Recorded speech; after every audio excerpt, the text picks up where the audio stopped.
ایک دن حضرت صلی اللہ علیہ وسلم لوگوں میں تشریف فرما تھے کہ آپ کے پاس ایک شخص آیا اور پوچھنے لگا کہ ایمان کسے کہتے ہیں۔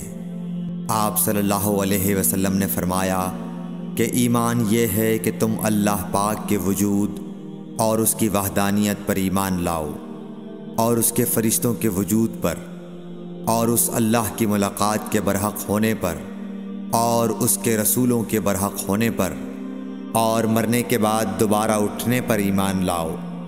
پھر اس نے پوچھا کہ اسلام کیا ہے؟ آپ صلی اللہ علیہ وسلم نے پھر جواب دیا کہ اسلام یہ ہے کہ تم خالص اللہ کی عبادت کرو اور اس کے ساتھ کسی کو شریک نہ بناؤ، اور نماز قائم کرو، اور زکوٰۃ فرض ادا کرو، اور رمضان کے روزے رکھو۔ پھر اس نے احسان کے متعلق پوچھا۔ آپ صلی اللہ علیہ وسلم نے فرمایا، احسان یہ ہے کہ تم اللہ کی عبادت اس طرح کرو گویا تم اسے دیکھ رہے ہو۔ اگر یہ درجہ نہ حاصل ہو تو پھر یہ تو سمجھو کہ وہ تم کو دیکھ رہا ہے۔